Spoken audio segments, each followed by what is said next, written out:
নেতৃত্বে আপনার caretaker government আপনার গঠিত হলো এবং নির্বাচনের যে শিডিউল সেটি নড়ে গেল, অর্থাৎ 22 জানুয়ারিতে আর কখনোই নির্বাচনটি সংগঠিত হলো না। সেই 22 জানুয়ারি নির্বাচন আলটিমেটলি হলো যে নবম সংসদ নির্বাচন 29 ডিসেম্বর 2008-এ, উইদিন উইদাউট সব মিলিয়ে পরিস্থিতি পরিবেশটা নাজুক, এবং সঙ্গে আবার এই যে আপা কখন আসেন সেইটা নিয়ে আপনার আওয়ামী লীগ এবং তাদের অঙ্গ সংগঠনগুলোর নেতা কর্মীদের মধ্যে এক ধরনের চাঞ্চল্য আছে। তার আত্মপক্ষ সমর্থনের অবশ্যই সুযোগ থাকা উচিত। আর আপনার কোন সূত্রে কিভাবে সেখানে অর্থ গিয়েছে সেটা যতক্ষণ পর্যন্ত পরিষ্কারভাবে অস্ট্রেলিয়ান অথরিটি আমাদের না জানান দিচ্ছে ততক্ষণ পর্যন্ত কনক্লুশনে আসা মুশকিল। তবে একটা বিষয় আমি বলবো যে ধরুন আমি নিজে আপনার দীপুমণির এইসব দুর্নীতি অনিয়ম নানান রকমের ব্যত্যয় নিয়ে আমি প্রতিবাদ করায় উল্টো আমাকে মানে তার দোষে দুষ্ট করবার চেষ্টা তিনি করেছিলেন, তাহার সূত্র ধরে এখন পর্যন্ত সেটা লিগেসি আমাদের বহন করতে হচ্ছে।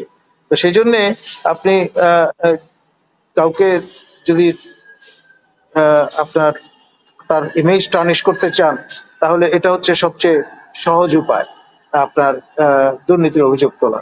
বা আমাদের মাননীয় প্রধান উপদেষ্টার বিরুদ্ধে যেটি বলা হচ্ছে যে তিনি তার প্রতিষ্ঠানের স্বার্থে রাষ্ট্রের স্বার্থ বিসর্জন দিয়েছেন এবং নানান রকমের রেয়াত নিয়েছেন, কর এবং অন্যান্য সুযোগ সুবিধা বা হলিডে এই টাইপের রেয়াত নেয়ার কারণে ভবিষ্যতে হয়তো তার এই সুবিধাগুলো নেওয়ার কারণে তার নামে নানান রকমের সমস্যা তৈরি হতে পারে এবং তাকে হয়তো বিচারের মুখোমুখি হতে পারে। মানুষ যখন ক্ষমতায় থাকে তখন কিন্তু সবই সুন্দর, আপনার কুসুমাস্তীর্ণ। যখন ক্ষমতার বাইরে চলে যায় তখন সব হয়ে যায় কণ্টকাকীর্ণ। এটাই রিয়ালিটি, এটা আমাদের ভুলে গেলে চলবে না। আর ক্ষমতা চিরস্থায়ী নয় কারোর জন্য। মানুষ নিজেও আপনার নিঃস্ব প্রাণী বা হোমোসেপিয়ান, সেটাও ভুলে গেলে চলবে না। ফোরফ্রন্টে এসছে মূলত জাতীয় পার্টি কাজী জাফরের অনুসারী যারা, তারা তার সঙ্গে মত বিনিময় করে বাইরে এসে যখন প্রেসকে ব্রিফ করেছেন তখন তারা বলেছেন যে মাননীয় প্রধান উপদেষ্টা সহসাই হয়তো অগাস্টের প্রথম সপ্তাহে আপনার নির্বাচনের তারিখ ঘোষণা করে বসতে পারেন। তারপর থেকে এই কথাটা নানান দিকে ছড়িয়েছে, জল্পনা কল্পনা হয়েছে।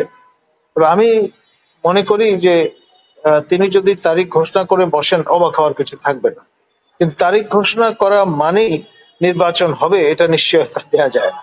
আপনার নিশ্চয়ই 22 জানুয়ারি 2007-এর সেই তারিখের কথা মনে আছে, সবাই প্রিপেয়ার, নির্বাচনের জন্য ক্যাম্পেইন পর্যন্ত চলছে। কিন্তু সেই সময় আমরা দেখলাম 11 তারিখে আপনার ফখরুদ্দিন সাহেবের নেতৃত্বে আপনার কেয়ারটেকার গভর্নমেন্ট আপনার গঠিত হলো এবং নির্বাচনের যে শিডিউল সেটি নড়ে গেল, অর্থাৎ 22 জানুয়ারিতে আর কখনোই নির্বাচনটি সংগঠিত হলো না। সেই 22 জানুয়ারি নির্বাচন আলটিমেটলি হলো যে নবম সংসদ নির্বাচন 29 ডিসেম্বর 2008-এ, বছরখানেক পর। তো সুতরাং এখানে তারিখ ঘোষণা করলেই উৎফুল্ল হয়ে যাওয়ার মতো কোনো বিষয় আছে বলে আমি মনে করি। আমার সতীর্থ এবং বন্ধু professor doctor Ali Riaz, Illinois professor, তিনি আপনার ঐকমত্য কমিশনের সেকেন্ড ইন কমান্ড এবং আপনার সংবিধান যে সংক্রান্ত যে সংস্কার কমিটি সেটির চেয়ার। তিনি আমি যতটুকু জানি এ মাসেই তিনি তার কাজ শেষ করে চলে যেতে চান, অগাস্টে তিনি থাকবেন না। তো ন্যাচারালি যতটুকু পরিমাণে ঐকমত্য হয়েছে সেইটুকু সম্পন্ন করে তিনি হয়তো বিদায় নেবেন, এবং তার ফলে এক ধরনের ডেসপারেশন কাজ করছে। আবার এই জুলাই সনদ বা ঘোষণা নিয়ে নানামুখী তৎপরতা আছে, পক্ষে বিপক্ষে, উইদিন উইদাউট সব মিলিয়ে পরিস্থিতি পরিবেশটা নাজুক, এবং সঙ্গে আবার এই যে আপা কখন আসেন সেইটা নিয়ে আপনার আওয়ামী লীগ এবং তাদের অঙ্গ সংগঠনগুলোর নেতা কর্মীদের মধ্যে এক ধরনের চাঞ্চল্য আছে। আর যতটুকু জানা গেছে তিনি আসতে ইচ্ছুক এবং she wants to face the trial, এবং অফকোর্স তিনি যদি আসেন উইথ ডিগনিটি অ্যান্ড অনার, আপনার ওই যে বন্দী হিসেবে আসবেন এমনটি তার সমর্থকেরা মনে করেন না। তো সেরকম একটি পরিস্থিতিতে হয়তো দেখা যাবে যে নতুন একটি সরকার প্রতিষ্ঠিত হলো, এটা তত্ত্বাবধায়ক সরকারই বলেন আপনার আমাদের সাংবিধানিক ফ্রেমওয়ার্কে, অথবা আপনি এটা ইমার্জেন্সি গভর্নমেন্টই বলেন, জাস্টিস মানে আমাদের মহামান্য রাষ্ট্রপতির নেতৃত্বে যদি সেটি গঠিত হয়, তাহলে একটা ডিফারেন্ট ফ্লেভার কিন্তু আসবে উইদিন দ্য কান্ট্রি। এবং সেরকম একটা পরিস্থিতিতে আহ, তার হয়তো আস্থা আরো বেশি পরিমাণে তিনি পাবেন, যে তিনি একটা ফেয়ার ট্রায়াল পাবেন। এবং সেই চিন্তা থেকে আমাদের প্রতিবেশীদের আনুকূল্যে এবং একটা আন্ডারস্ট্যান্ডিং এর মাধ্যমে তিনি হয়তো চলেও আসতে পারেন।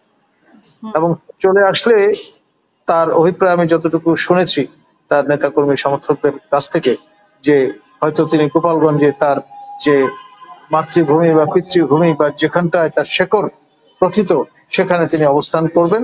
এবং আপনার যখনই হাজিরার তারিখ হবে, তিনি সেখান থেকে এসে ঢাকায় তার হাজিরা নিশ্চিত করবেন আদালতে। এবং আপনি জানেন যে পদ্মা সেতুর কারণে যোগাযোগ ব্যবস্থা এখন অনেক সহজ হয়ে গেছে, আগের মতো দুর্গম নয়।